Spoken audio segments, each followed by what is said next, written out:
இயேசுவே நன்றி. Hallelujah. Praise the Lord. Praise you, Jesus. Thank you, Jesus. Hallelujah. Praise the Lord. Praise you, my King. ஜீவ தண்ணீரை ஊற்றும் ஆண்டவரே. எங்களோட உறவாடும், எங்களோட பேசும், எங்களை வழி நடத்தும். ஆண்டவரின் வார்த்தைக்கு ஏற்றபடியாக செயல்படக்கூடிய பிள்ளைகளாக எங்களை மாற்றும் ஆண்டவரே. உம்மை ஆராதிக்கின்றோம் ஆண்டவரே. உம்மை மகிமைப்படுத்தி உம்மை துதிக்கின்றோம். இயேசுவே நன்றி. Hallelujah.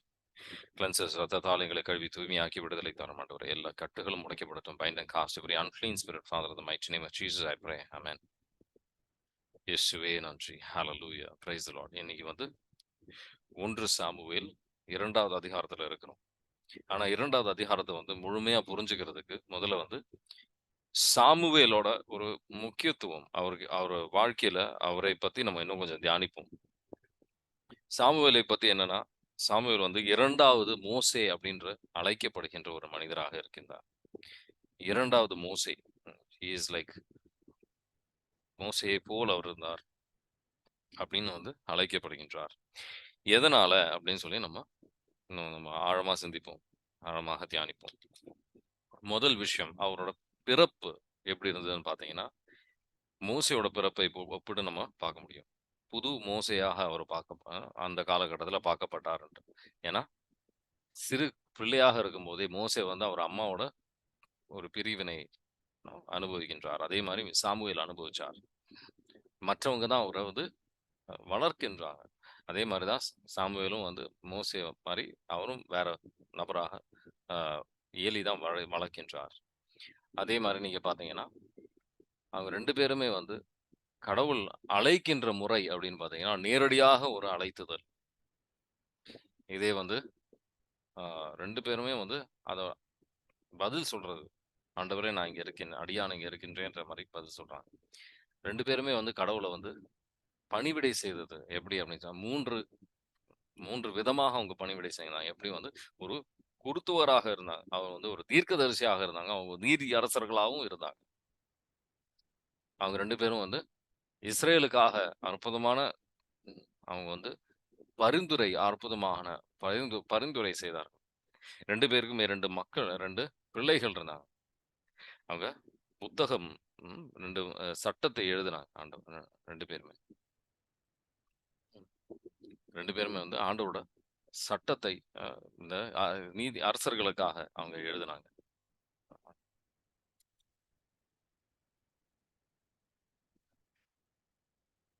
அதே மாரி நீங்க வந்து ஆண்டவரோட பிரசன்னத்துல அது வைக்கப்பட்டது. அது எங்கன்னு பார்த்தீங்கன்னா, சாமுவேல் எழுதினது எப்போ அப்படின்னு பார்த்தீங்கன்னா, 1 சாமுவேல் 10வது அதிகாரத்துல 25வது வசனம். அங்க அவரு எழுதுவார். எடுத்து வாசிக்கிறீங்களா? 1 சாமுவேல் 10வது அதிகாரத்துல 25வது வசனம். வாசிக்கிறீங்களா?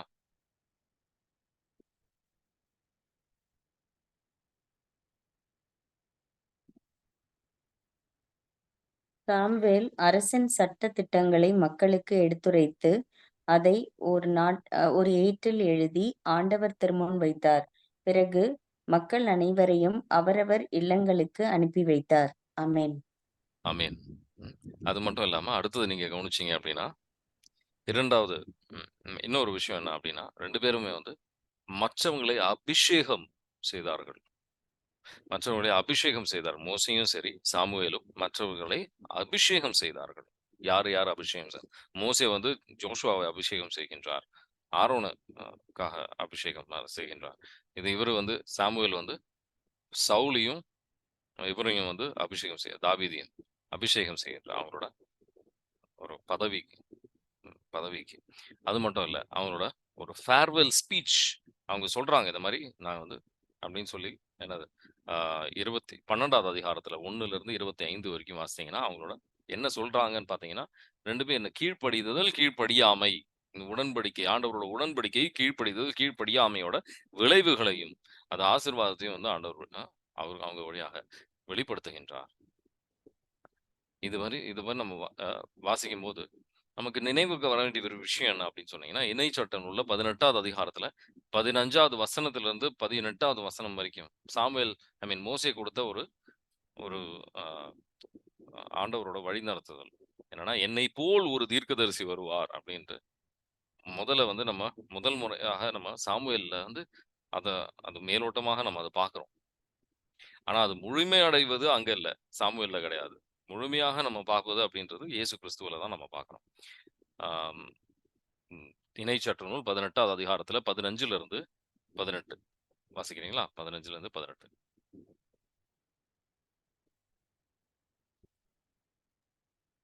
உன் கடவுளாகிய ஆண்டவர் உன் சகோதரர் நடுவே நின்று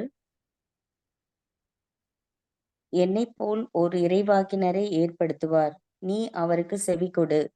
ஒரே ஓரேபில் திருப்பேரவை கூடிய நாளில் நீ உன் கடவுளாகிய ஆண்டவரிடம் மன்றாடி, நான் இறந்து போகாதபடி என் கடவுளாகிய ஆண்டவரின் குரலொலியை இனி நான் கேட்காமலும் இப்பெரும் நெருப்பை இனி நான் காணாமலும் இருப்பேனாக என்று விண்ணப்பித்தபோது, ஆண்டவர் என்னை நோக்கி, அவர்கள் சொன்னதெல்லாம் சரி என்றார். உன்னைப் போல் ஓர் இறைவாக்கினனை அவர்களுடைய சகோதரர்களினின்று நான் அவர்களுக்காக ஏற்படுத்துவேன். என் வார்த்தைகளை அவனுடைய வாயில் வைப்பேன். நான் கட்டளையிடுவது அனைத்தையும் அவன் அவர்களுக்கு சொல்வான். ஆமென். ஆமீன். அந்த விஷயம் தான் வந்து சாமுவேலோட வாழ்க்கையில நம்ம பார்க்கிறோம். ஆனா, அது முழுமை அடைவது இயேசு கிறிஸ்துவின் வழியில தான். வாழ்க்கையில தான். ம்.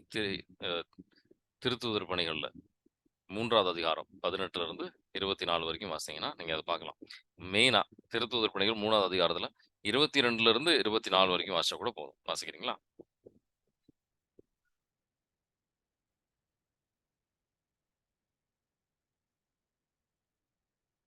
திருத்தூதர் பணி. மோசேயும் உங்கள் ம். கடவுளாகிய ஆண்டவர் உங்கள் சகோதரரிடமிருந்து என்னைப் போல் ஒரு இறைவாக்கினரை தோன்றச் செய்வார். அவர் உங்களுக்கு கூறும் எல்லாவற்றிற்கும் நீங்கள் செவிசாயுங்கள். அந்த இறைவாக்கினருக்கு செவிசாய்த்து கீழ்ப்படியாத எவரும் மக்களினின்று அடியோடு அழிக்கப்படுவர் என்று கூறியுள்ளார். சாமுவேல் தொடங்கி இறைவாக்குரைத்த அனைவரும் இந்த காலத்தைப் பற்றி அறிவித்து வந்தனர். ஆமென். ஆமீன். அப்போ இதுதான் வந்து நம்ம இந்த இத வாசிக்கும்போது நம்ம புரிஞ்சுக்கலாம். இயேசு ஆண்டவர் தான் வந்து 2வது மோசே அப்படின்னு சொன்ன மோசே சொன்ன ஒரு ஒரு நபர். ஆனா இதெல்லாம் நம்ம வந்து தியானிக்கும்போது நம்ம என்ன சிந்திக்கணும்? நம்மள வந்து கிறிஸ்துவர்கள் அழைக்கும்போது உண்மையான இயேசு கிறிஸ்துவாக நம்ம வாழ்கின்றோமா? அதனால தான் வந்து கிறிஸ்துவர்களாக அழைக்கப்படுகின்றோம். இயேசு கிறிஸ்துவாக நம்ம வாழ்கின்றோமா? அப்படின்ற ஒரு மத்தவங்கள இப்ப நம்மள பார்த்தாங்கன்னா, எப்படி வந்து என்ன சொல்லுவாங்க? ம். இவன் இயேசு கிறிஸ்து மாரி வாழ்கின்ற நபராக அவங்க பார்க்க முடியுமா அவங்களால? அவங்க நம்மள பத்தி என்ன சிந்திக்கின்றார்கள்? அதான் நம்ம வந்து சிந்திக்க வேண்டிய ஒரு தியானிக்க வேண்டிய ஒரு விஷயம். அந்த ஒரு ஆண்டவருக்கு ஏற்றபடியான ஒரு நம்ம ம் ஒரு வெளிப்படுத்துதல், ஒரு ஒளியாக அவங்க வாழ்க்கையில நம்ம வந்து பிரகாசமாக இல்ல அப்படின்னு சொன்னா, அதுக்கு என்னென்ன தடைகள், நம்ம என்னென்ன மாற்றங்கள் நம்ம வாழ்க்கையில வரணும்? ஆண்டவர் என்னென்ன எதிர்பார்க்கின்றார்? பிலிப்பியரும் அ பிலிப்பியர் இல்ல, எபேசியரின் புத்தகம் 4வது அதிகாரத்தில 13வது வசனத்த எடுத்து வாசிப்போம். அதுல வந்து ஆண்டவர் என்ன சொல்றாரு அப்படின்னு பார்ப்போம். பிலிப்பியர் அ அ சாரி எபேசியர் 4வது அதிகாரத்தில 13வது வசனம். வாசிங்க. அதனால் நாம் எல்லோரும் இறை மக்களைப் பற்றிய அறிவிலும் நம்பிக்கையிலும் ஒருமைப்பாட்டை அடைவோம். கிறிஸ்துவிடம் காணப்பட்ட நிறைவை பெருமளவுக்கு நாம் முதிர்ச்சி அடைவோம். ஆமென். ஆமென். அவர்ல இருக்கின்ற ஒரு நிறைவு அந்த முதிர்ச்சி நம்ம அடையணும். அதுக்கு தான் வந்து ஆண்டவர் அழைக்கின்றார். ஒவ்வொருத்தரையும் அழைத்தது அந்த ஒரு முதிர்ச்சிக்காக. அதுல ஒரு நிறைவான மக்களாக நம்ம மாறணும் அப்படின்னு சொல்லி ஆண்டவர் எதிர்பார்க்கின்றார். சிறு பிள்ளைகளாக நம்ம இருக்கக்கூடாது. இயேசு ஆண்டவரைப் போல் நம்ம மாறணும். ஒவ்வொருத்தருமே நம்ம அந்த அந்த எதிர்பார்ப்பு நம்ம கடவுள் வச்சிருக்கிறார் நம்ம மேல. அந்த எதிர்பார்ப்புக்கு ஏற்றபடியாக நம்ம செயல்படுகின்றோமா? எபேசியர் 4வது அதிகாரத்துல 13வது வசனம் ரொம்ப ஆழமான ஒரு வசனம். நம்ம தேவையான ஒரு தியானிக்க வேண்டிய ஒரு முக்கியமான ஒரு வசனம். நம்மள பார்த்தா மத்தவங்க என்ன சிந்திக்கிறாங்க? இவங்க தான் வந்து இயேசு கிறிஸ்துவை போல அவங்க செயல்படுறாங்க அப்படின்னு அவங்க சொல்லுவாங்களா? அதுக்காக நான் ஐ மீன் அதுக்காக நம்ம ஒவ்வொரு நாளும் ஆசைப்படணும். தாகத்தோட நம்ம வந்து ஆண்டவரே என்ன மாற்றங்கள் எனக்குள்ள எதிர்பார்க்கிறீங்க அப்படின்னு சொல்லி ஜெபிக்கணும். அந்த அந்த மாரி நம்ம மாறுறதுக்கு அது ஒரு குறிக்கோளாக வைத்து நம்ம வாழ்க்கைய முன்னாடி கொண்டு செல்லணும் அப்படின்னு சொல்லி ஆண்டவர் எதிர்பார்க்கின்றார். அடுத்த ஒரு விஷயம் நம்ம தியானிக்க போறது என்ன அப்படின்னு பார்த்தீங்கன்னா, 2வது அதிகாரத்துல 1வது வசனத்திலிருந்து 3வது வசனம் வரைக்கும். வாசிக்கிறீங்களா? 1 சாமுவேல் 2வது அதிகாரம் 1லிருந்து 3. அப்பொழுது அன்னா மன்றாடி கூறியது, ஆண்டவரை முன்னிட்டு என் இதயம் மகிழ்கின்றது. ஆண்டவரில் என் ஆற்றல் உயர்கிறது. என் வாய் என் எதிரிகளை பழிக்கின்றது. ஏனெனில் நான் நீர் அளிக்கும் மீட்பில் களிப்படைகிறேன். ஆண்டவரைப் போன்ற தூயவர் வேறு எவரும் இலர். உம்மையன்றி வேறு எவரும் இலர். நம் கடவுளைப் போன்ற வேறு பாறை இல்லை. இருமாப்புடன் இனி பேச வேண்டாம். உங்கள் வாயில் வீம்பு வெளிப்பட வேண்டாம். ஏனெனில் ஆண்டவர் அறிவின் இறைவன். செயல்களின் அளவை எடை போடுபவர் அவரே. ஆமென். ஆமென். அப்போ இதுல முதலா அண்ணா என்ன செய்யறாங்க? ஆண்டவர் வந்து துதிக்கின்றாங்க. இந்த துதியை பத்தி இன்னும் கொஞ்சம் ஆழமாக நம்ம தியானிக்க போறோம், சிந்திக்க போறோம். சரிங்களா? துதியோட முக்கியத்துவம் என்ன அப்படின்னு பாத்தீங்கன்னா, ஆண்டவரோட நம்ம நம்ம பிரச்சனையை விட்டுட்டு நம்ம நோக்கம் முழுவதும் அந்த ஆண்டவரோட மகிமையை நோக்கி செல்கின்ற ஒரு விஷயம் இந்த துதி அப்படின்றது. ஆண்டவரோட ஒரு வல்லமையை நம்ம வந்து புரிஞ்சுக்கின்றோம். அதுதான் நம்ம பார்க்கிறோம். நம்ம அது வழியாக நம்ம வாழ்க்கை சூழ்நிலையை நம்ம பார்க்க ஆரம்பிக்கின்றோம். ஹன்னாக்கு வந்து கடவுள் எப்படி அப்படின்னு அவங்களுக்கு தெரியும். அதனால ஆண்டவரோட மகிமையை வந்து அவங்க சொல்றாங்க. அ 2ம் இந்த தூய்மை அப்படின்றது, தனித்துவமாக நிற்பது அப்படின்றது, 2மே வந்து ஒன்றிப்புல போற ஒரு விஷயம் ஆக்சுவலா. தூய்மையா இருக்கும்போது நம்ம தனித்துவமா நிக்கிற மாரி இருக்கும். ஆனா அது அந்த மாரி இருக்கணும். அந்த அந்த கால யூதர்கள் முக்கியமா அந்த சொல்ற ஒரு ஜெபம், ஆண்டவர் ஒரே கடவுள் தான். வேற ஏது கடவுளும் இல்லை. ஆண்டவருக்கே எல்லா மகிமை. நம்ம ஒரு பாறையாக அங்க போட்டிருக்கும். ஆண்டவரோட நாமம் வந்து ஒரு பாறையாக அங்க வந்து சொல்லப்பட்டிருக்கும். அது இந்த இடத்துலன்னு மட்டும் கிடையாது. மோசேயோட பாடல்ல வந்து இணைச்சட்டம் 32வது அதிகாரத்துல நீங்க பார்க்கலாம். தாவீதின் பாடல்ல 2 சாமுவேல் 22வது அதிகாரத்துல நீங்க பார்க்கலாம். அதோட அர்த்தம் என்ன? ஆண்டவரோட சக்தி, ஆண்டவரோட எவ்வளவு விசுவாசமானவர் அப்படின்றத புரிஞ்சுக்கிறதுக்காக. அவர் வந்து மாறாதவர் அப்படின்றது வெளிப்படுத்துகின்ற ஆண்டவர் ஒரு பாறை அப்படின்ற வழியாக அவரு மாறாதவர். அ அவர் கேரக்டர் வந்து நம்மள மாரி கிடையாது. இன்னைக்கு ஒரு மாரி சிந்திப்போம், வேற மாரி நாளைக்கு வேற பேச்சு இருக்கும். அந்த மாரி கிடையாது. ஆண்டவர் மாறாதவர். மலாக்கி 3வது அதிகாரத்துல 6வது வசனம். இந்த ஒரு விஷயத்த கடவுள பத்தி நம்ம இன்னும் தெளிவாக புரிஞ்சுக்க வேண்டியிருக்கின்றது. சோ அது வாசிக்கிறீங்களா? மலாக்கி 3வது அதிகாரத்துல 6வது வசனம்.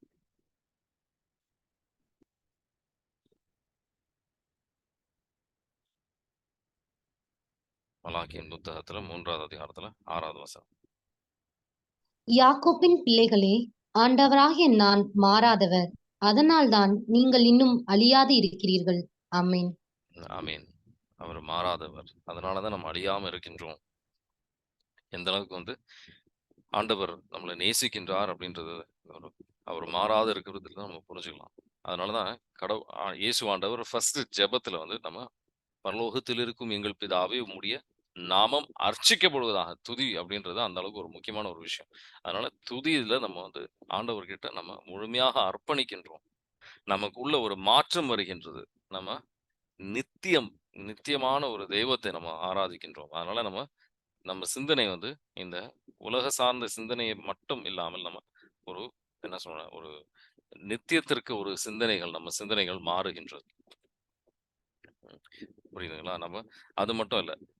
முக்கியமா நம்ம புரிஞ்சுக்க வேண்டிய ஒரு விஷயம் அப்படின்றது, நல்லா கூர்ந்து கவனிங்க. ரொம்ப மிக முக்கியமான விஷயம். அந்த ஆண்டவரை துதிப்பது அப்படின்றது என்ன அப்படின்னு சொன்னா, பல நேரத்துல நம்ம துதிக்கும்போது, ஆ துதிக்கிறோம். கொஞ்ச நேரம் துதிக்கிறோம். கொஞ்ச நேரத்துக்கு அப்புறம் எப்படா இந்த துதி முடியும் அப்படின்ற ஒரு எண்ணம் நமக்குள்ள வர ஆரம்பிக்கும். எப்படா இந்த துதி முடியும் அப்படின்ற ஒரு எண்ணம் நமக்கு வந்து வர ஆரம்பிக்கும். ஆனா அது மாரி கிடையாது. துதி அப்படி உண்மையான ஒரு துதி, ஆழமான ஒரு துதி அப்படின்னா, இது எப்ப முடியும்ன்றத விட, அ இன்னும் இன்னும் துதிக்கணும். இன்னும் ஆழமான ஒரு உறவுக்கு ஆண்டவர் வந்து அழைக்கின்றார் அப்படின்றது புரிஞ்சு நம்ம வந்து இன்னும் அவரோட வந்து ஒரு அணுகி நம்ம செல்வோம். இன்னும் அணுகி நம்ம செல்வோம். அதான் ஒரு உண்மையான ஒரு துதின்றது அந்த மாரி தான். ஏன் இந்த சில பேருக்கு வந்து நம்ம சில நேரத்துல நமக்கு வந்து துதிச்சது போதும். எப்போ துதிக்கிறத நிறுத்துவாங்க அப்படின்னு நம்ம நினைக்கிறோம் அப்படின்னா, நம்ம ஆண்டவரோட இருக்கின்ற உறவின் ஆழத்தை வெளிப்படுத்துகின்றது. என்னன்னா, நம்ம சில நேரத்துல இந்த ஒரு பம்ப்ல வந்து தண்ணி அடிக்கிற மாரி. தண்ணி வந்து கஷ்டப்பட்டு நம்ம அடிக்கிறோம். அதுதான் அந்த துதி. ஆனா, அது வந்து ஒரு ஆன்மீக ஒரு நிலையை வெளிப்படுத்துகின்ற ஒரு விஷயம்.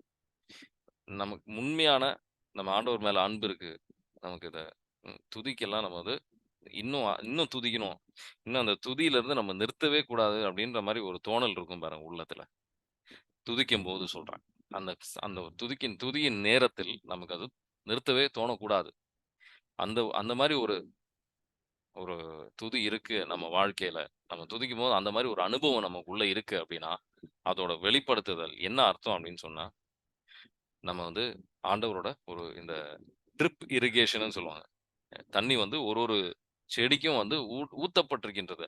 ஆண்டவரே நமக்குள்ள அந்த ஊட்டச்சத்து அவர் தருகின்றார். அவர் வந்து அவரோட கிருபையை நம்ம வாழ்க்கையில அது ஒழுகி வருகின்றது. அதனால நம்மளா போய் அடிக்க தேவையில்ல. அடிக்க தேவை கிடையாது. அது தானா ஒழுகின்றது. உள்ள வருது. அதனால நம்ம எப்பவுமே அவர் பிரசன்னத்துல இருக்கின்றோம்னு அடையாளம். அதனால எந்த சூழ்நிலையும் ஆண்டவர துதிப்பதற்கு நம்ம தயாராக இருக்கின்றோம். நம்ம அதுல சோர்வடைவது கிடையாது. இந்த இந்த கஷ்டப்பட்டு அடிக்கிறதெல்லாம் வந்து என்னன்னா, பல கட்டுகள் இருக்கின்றது வெளிப்படுத்துதல் அது. கட்டுகளோட அடையாளம் அது. ஏன்னா 1, 2 கட்டு போனாவே அந்த சாத்தானோட விடுதல் கிடைச்சாலே நமக்கு ஒரு ஒரு மாரி டயர்ட் ஆயிடும். போதும்பா அப்படின்ற மாரி தோணும். இல்ல இன்னும் துதிக்கணும். ஏன்னா நம்ம பிடித்த ஒரு நபரோட நம்ம ஒரு ஸ்பெண்ட் பண்றோம் அப்படின்னா, பிடித்த ஒரு ஆளோட நம்ம டைம் ஸ்பெண்ட் பண்றோம்னா, நமக்கு வந்து இன்னும் அவங்களோட நேரம் செலவழிக்கணும்னு தான் தோணும். அதுதான் இந்த துதியின் வெளிப்படுத்துதல். இன்னும் வந்து துதிக்கணும் அப்படின்னு தோன்றது, அந்த ஆளோட இன்னும் டைம் ஸ்பெண்ட் பண்றது ஒப்பான ஒரு விஷயம். ஆண்டவரே ஏன்னா அவர் வந்து நம்ம துதிக்கு பாத்திரமானவர். ஹி இஸ் வொர்தி ஆஃப் அவர் பிரைஸ். புரியுதுங்களா? அதனால அந்த அளவுக்கு ஒரு துதிக்கு முக்கியத்துவம் இருக்கின்றது. அத புரிஞ்சுக்கிட்டு நம்ம வந்து இன்னும் ஆழமான ஒரு துதிக்கு நம்ம வரணும் அப்படின்னு சொல்லி ஆண்டவர் அழைக்கின்றார். அத புரிந்து அதுக்கேற்றபடியாக நம்ம அ துதிக்கின்ற மக்களாக நம்ம மாறணும். அப்படி இல்ல, உங்களுக்கு வந்து அந்த ஆண்டவரோட ஒரு பிரசன்னத்த ஃபீல் பண்ண முடியல. உங்களுக்கு இன்னும் துடிக்குதா, தாகத்தோட கேளுங்க. ஆண்டவர் தருவார். அடுத்த ஒரு விஷயம் நம்ம தியானிக்க வேண்டியது என்ன அப்படின்னு பார்த்தீங்கன்னா, தி நாலெட்ஜ் ஆஃப் காட் அப்படின்னு ஆண்டவரின் அறிவு. 1 சாமுவேல் 2வது அதிகாரத்துல 3வது வசனம் நம்ம தியானிக்க வேண்டி ரொம்ப ஆழமாக புரிந்து கொண்டு அதுக்கேற்றபடியாக செயல்பட வேண்டி இருக்கின்றது. 1 சாமுவேல் 2வது அதிகாரத்துல 3வது வசனம். அது வாசிக்கிறீங்களா? இருமாப்புடன் இனி பேச வேண்டாம். உங்கள் வாயில் வீம்பு வெளிப்பட வேண்டாம். ஏனெனில் ஆண்டவர் அறிவின் இறைவன். செயல்களின் அளவை எடை போடுபவர் அவரே. ஆமென். அறிவின் இறைவன். இஸ் காட் ஆஃப் நாலேஜ் அப்படின்னு போட்டிருக்கும். இந்த அறிவுன்ற ஒரு விஷயம் நமக்கு யாருக்குமே வந்து முழுமையா கிடையாது. நான் வந்து கொஞ்சம் பைபிள் வாசிச்சிருக்கிறேன். எனக்கு வந்து கொஞ்சம் தெரியும் தான் சொல்ல முடியும். முழுமையாக நமக்கு யாருக்குமே இந்த அறிவு கிடையாது. அத ஃபர்ஸ்ட்டு நம்ம வந்து தெளிவாக புரிந்து கொள்ள வேண்டிய ஒரு விஷயம் அது. நீங்களும் வந்து என்னோட சேர்ந்து பல விஷயங்கள் அ தியானித்திருக்கிறீங்க, புரிஞ்சிருக்கிறீங்க. அ அதனால நமக்கு சில நேரத்தில வந்து நமக்கு தெரியும் அப்படின்ற ஒரு சிந்தனை வர்றது வாய்ப்பு இருக்கு. ஆனா அது தவறான ஒரு சிந்தனை. இன்னும் நெறைய கத்துக்கிட்டு தான் இருக்கிறோம். 1 கொரிந்தியர் ம் 13வது அதிகாரத்தில 9வது வசனத்த எடுத்து நம்ம வாசிப்போம். வாசிக்கிறீங்களா? 1 கொரிந்தியர் 13ல 9. ஏனெனில் நமது அறிவு அரைகுறையானது. நாம் அரைகுறையாகவே இறைவாக்கும் உரைக்கிறோம். ஆமென். ஆமென். நம்ம அறிவு அப்படின்றது அரைகுறையானது அப்படின்றத நம்ம புரிஞ்சுக்கணும். அது அது பல பேர் புரிஞ்சுக்காத ஒரே காரணத்தினால தான் வந்து பல சண்டைகள், பல பிரச்சனைகள், பல தீர்ப்பிடுதல் அப்படின்றதெல்லாம் வருது இதனால தான். நமக்கு தெரியாது. நமக்கு அறிவு ரொம்ப கம்மி அப்படின்றத புரிஞ்சுக்க ஆண்டவர் இன்னைக்கு அழைக்கின்றார். நம்ம அ எனக்கு தெரியும். இவன் செய்றது தவறு அப்படின்னு சொல்லி தீர்ப்பளிக்கின்ற ஒரு எண்ணம், ஒரு சுபாவம் நமக்கு உள்ள இருக்க வாய்ப்பு இருக்கின்றது. அந்த மாரி இருக்கக்கூடாது நம்ம. நம்ம மத்தவங்கள வந்து அன்புல தான் ஒரு குடும்பத்த வளர்த்த முடியும். அன்புல தான் நம்மளால செயல்பட முடியும். ஒன் 1 கொரிந்தியர்லயே 8வது அதிகாரத்துல 1வது வசனத்த வாசிச்சீங்கன்னா புரிஞ்சுக்கலாம். இந்த விஷயத்த நம்ம முன்னாடி நம்ம தியானிச்சிருக்கோம். ஆனாலும் இது ஒரு வாட்டி இன்னொரு வாட்டி சிந்திப்போம். 1 கொரிந்தியர் 8வது அதிகாரத்துல 1வது வசனம். அறிவு அப்படின்றது அகந்தைய நமக்கு உள்ள ஒரு ஆணவத்தை குடுக்க வாய்ப்பு இருக்கு. ஆனா அது அன்புல தான் நம்மளால வளர முடியும். வாசிக்கிறீங்களா? 1 கொரிந்தியர் 8ல 1வது வசனம். இப்பொழுது சிலைகளுக்கு படைக்கப்பட்டவற்றை குறித்து பார்ப்போம். நம் அறிவுக்கும் நம் அனைவருக்கும் அறிவு உண்டு. இது நமக்கு தெரிந்ததே. இவ்வறிவு இருமாற்படைய செய்யும். ஆனால் அன்பு உறவை வளர்க்கும். ஆமென். ஆமென். அன்பு உறவை வளர்க்கின்ற ஒரு விஷயம். எனக்கு தெரியும் அப்படின்றத ஒரு ஆணவத்துல நம்ம மத்தவங்கள தீர்ப்பிடுவதோ கூடாது. ஆண்டவருக்கு மட்டும் தான் முழுமையான எல்லாமே தெரியும். அதனாலதான் இயேசு ஆண்டவர் சிலுவையில இருக்கும்போது, சிலுவை மரணத்துல இருக்கும்போது அவர் என்ன சொல்றாரு? ஆண்டவரே அவங்கள மன்னியும். அவங்க என்ன செய்றாங்க அப்படின்றது அவங்களுக்கு தெரியாம லூக்கா நற்செய்தி 23வது அதிகாரத்துல 34 ஆண்டவரே அவங்க என்ன செய்றாங்கன்னு அவங்களுக்கு தெரியல. அவங்கள மன்னியும் ஆண்டவரே அப்படின்னு அவர் சொல்றாரு. அது மாரி இருக்கின்ற மக்களாக நம்ம இருக்கணும் அப்படின்னு சொல்லி ஆண்டவர் நம்மள ஒவ்வொருத்தரையும் அழைக்கின்றார். யாராக இருந்தாலும், என்ன பெரிய தவறாக இருந்தாலும் சரி, நம்ம சிந்திப்போம். அவங்களுக்கு தெரிஞ்சு தான் செய்றாங்க அப்படின்றது கூட இருக்கலாம். நான் இல்லன்னு சொல்லல. அவங்க தவறுன்னு செய்றாங்க அப்படின்ட்டு. ஆனா அது ஆண்டவரின் கண்ணிலையில அது எவ்வளவு பெரிய தவறு அப்படின்றத அவங்க புரிஞ்சுக்காம செய்றாங்க. அந்த அந்த அந்த பாவத்தோட விளைவு என்ன அப்படின்றத அவங்க புரிஞ்சுக்காம செய்றாங்க. பல பேர் வந்து அந்த அந்த விளைவு வந்ததுக்கு அப்புறம் தான் வந்து, ஐயோ! நான் இந்த மாரி செஞ்சிருக்க கூடாதோ! அப்படின்னு சிந்திச்சவர்கள் பல பேர் நான் வந்து பேசியிருக்கேன். அதனால தான் சொல்றேன். அதனால எப்பவுமே நம்ம வந்து மத்தவங்கள தீர்ப்பிடுவதற்கு பதிலாக, அவங்களுக்காக ஜெபிக்கின்ற நபர்களாக மாறும்போது, அப்ப நம்ம இயேசு கிறிஸ்துவை போல் மாறுகின்றோம். ம். அப்ப நம்ம இயேசு கிறிஸ்துவை போல் மாறுகின்றோம் அப்படின்றத உணர ஆண்டவர் வந்து அழைக்கின்றார். ம். அத உணர்ந்துட்டோம் அப்படின்னு சொன்னா, நம்ம வந்து ம் உணர்ந்து அதுக்கு ஏற்றபடியாக நம்ம வாழ்க்கையில செயல்படும்போது, ஆண்டவரின் ஆசீர்வாதத்த உறுதியா நம்ம பெறுவோம். ஆண்டவர் வந்து ஆசீர்வாதத்த நம்ம உறுதியாக நம்ம பெறுவோம். ஒவ்வொருத்தருமே. அது ஒரு உண்மையான ஒரு தேவையான ஒரு ஆசீர்வாதம். ம். புரியுதுங்களா? ஓகே. ஸோ நம்ம வந்து அ அடுத்த ஒரு என்ன சொல்லலாம், ஆண்டவர் வந்து அறிவின் அ கடவுளாக இருந்தார். அ அறிவின் கடவுளாக இருக்கின்றார். அதனால எவ்வளோ பெரிய இன்னும் இன்னும் அதிகமான ஞானம் கூட நமக்கு வந்து ஆண்டவர் தருவார் இன்னும். நம்ம தியானிக்க தியானிக்க இன்னும் வந்து அவர் ஞானத்தை வந்து அவர் நமக்கு தருவார். ஆனாலுமே ம் உ அ உன் மத்தேயு 7வது அதிகாரத்துல 1வது வசனமும், 2வது வசனமும் 1வது வசனமும், 2வது வசனமும் நம்ம தியானிப்போம். வாசிக்கிறீங்களா? பிறர் குற்றவாளிகள் என தீர்ப்பு அளிக்காதீர்கள். அப்போதுதான் நீங்களும் தீர்ப்புக்கு உள்ளாக மாட்டீர்கள். நீங்கள் அளிக்கும் தீர்ப்பையே நீங்களும் பெறுவீர்கள். நீங்கள் எந்த அளவையால் அளக்கிறீர்களோ, அதே அளவையாலே உங்களுக்கும் அளக்கப்படும். ஆமென். ஆமென். நம்ம தீர்ப்பளிக்காத மக்களாக இருக்கணும். யாராக இருந்தாலும் நமக்கு எதிராகவே அந்த பாவத்த செய்தாலும், அது மிகப்பெரிய ஒரு பாவமாக இருந்தாலும், அவங்களுக்கு தெரிஞ்சு செய்தா மாரியே நமக்கு தெரியும்.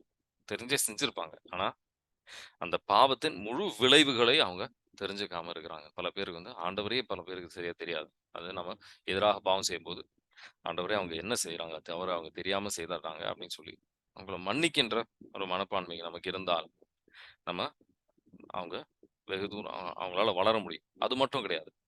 நம்ம வந்து நம்மளையே மன்னிக்கணும். பல நேரத்துல நம்ம செய்கின்ற தவறை வந்து நம்ம கடவுள விட மிகுதியா நம்ம வந்து ஒரு எடையெல்லாம் போடக்கூடாது. நம்ம வந்து நம்மளே மன்னிக்கின்ற ஒரு மக்களாக இருக்கணும். அது ஒரு தாழ்ச்சியின் அடையாளம் அது.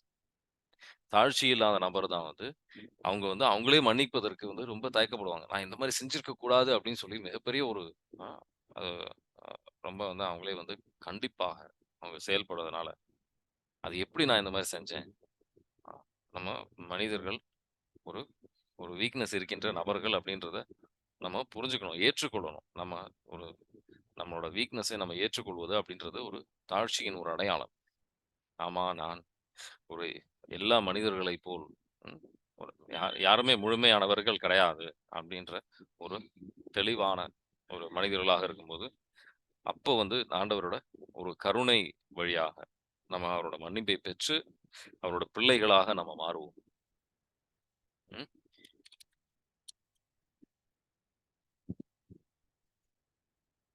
முக்கியமான ஒரு வசனத்த தேடிட்டு இருக்கிறேன். ஒரே நிமிஷம். ம்.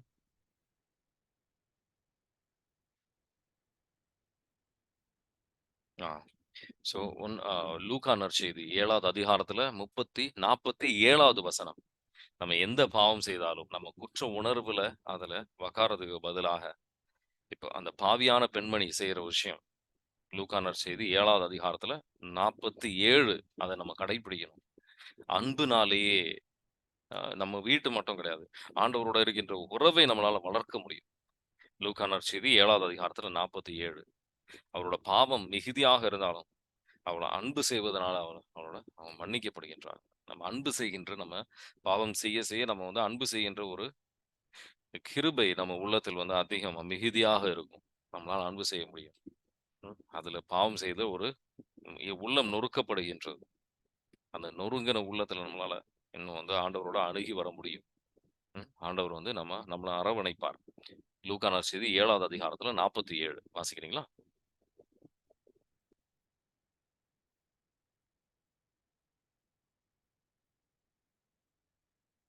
ஆகவே நான் உமக்கு சொல்கிறேன், இவர் செய்த பல பாவங்கள் மன்னிக்கப்பட்டன, ஏனெனில் இவர் மிகுதியாக அன்பு கூர்ந்தார். குறைவாக மன்னிப்பு பெறுவோர் குறைவாக அன்பு செலுத்துவோர் ஆவர் என்றார். ஆமென். ஆமீன். ஸோ அதனால நம்மளே வந்து தண்டிப்பது இல்ல, கண்டிப்பாக இருப்பதற்கு பதிலாக இன்னும் ஆண்டவர் நான் எப்படி அன்பு செய்ய முடியும் அப்படின்ற ஒரு நோக்கத்துல நம்ம வந்து வாழ்க்கை பயணத்தை முன்னாடி நம்ம மேற்கொண்டோம் அப்படின்னு சொன்னா நம்ம இன்னும் அதிகமா இயேசு ஆண்டவரை போல் நம்மளால மாற முடியும். ஏன்னா அவரு அன்பின் அவர் அடையாளமாக இருந்தார். நம்ம உள்ளத்தை அர்ப்பணிப்போம். ஆண்டவர் வந்து ஞானத்தின் ஆண்டவர். நமக்கு எல்லாருக்குமே வந்து அவர் ஞானத்தை வந்து பொழிவார். அவரோட ஞானத்தை அவர் பொழிவார். அவர் ஞானம் அவருக்கு நமக்கு தரல அப்படின்னு சொன்னா நம்மளால வளர முடியாது. ஆண்டவரே இன்னும் ஒரு முதுமை என்னது மெச்சூரிட்டி அடைய முடியாது. அந்த ஞானம் நமக்கு தேவைதான். தேவையில்லாத ஒரு விஷயம் கிடையாது. ஹபக்கூப் 2வது அதிகாரத்துல 14வது வசனத்தோட முடிக்கலாம். ஹபக்கூப் 2வது அதிகாரத்துல 14 வாசிக்கிறீங்களா?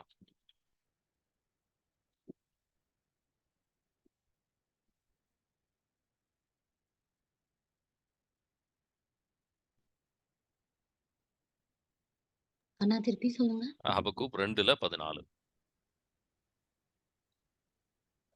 தண்ணீரால் கடல் நிரம்பியது போல ஆண்டவரின் மாட்சியை பற்றி அறிவால் மனுலகு நிறைந்திருக்கும். ஆமென். ஆமீன். இப்போ ஆண்டவரின் மாட்சியின் அறிவால நம்ம நிரப்பப்படுகின்றோம். ஒவ்வொரு நாளும் ஆண்டவரோட அறிவிலால நம்ம நிரப்பப்படுகின்றோம். அது ஒரு தேவையான விஷயம். இந்த ஆன்மீகத்துல வளர்ச்சிக்கு அது ஒரு முக்கியமான தேவையான ஒரு விஷயம். உணர்ந்து அதை நம்ம வளரும் போது அதோட கிருபை ஒரு மேலானது. நம்ம ஆண்டவர்ல இயேசு ஆண்டவரை போல் மாறுவதற்கான ஒரு மிகப்பெரிய ஒரு விஷயம். ஆனா அந்த அறிவு வந்ததுனால சில ஆணவம் வருவதற்கு வாய்ப்பு இருக்கு. அதுக்கு நம்ம இடம் கொடுக்க கூடாது. அதான் முக்கியம். சரிங்களா? ஆண்டவரே, ரத்தத்தால் எங்களை கழுவி தூய்மையாக்கி விடுதலை தாரும் ஆண்டவரே. சில கட்டுகள் இப்ப ஆண்டவர் காட்டுறார். அந்த பாவத்துல இருந்து ஒரு விடுதலைக்காக இப்ப ஜெபிங்க. ஆண்டவரே, எல்லா கட்டுகளும் முடைக்கப்படட்டும் ஆண்டவரே. எல்லா கட்டுகளும் முடைக்கப்படட்டும். Bind and cast every unclean spirits. And Michael the archangel, Mother Mary, come with an army of angels using the flaming sword of God, cut every bondage. எல்லா கட்டுகளும் முடைக்கப்படட்டும் ஆண்டவரே. Bind and cast every unclean spirit, Father, in the name of Jesus we pray. Amen. God bless you. Have a nice evening.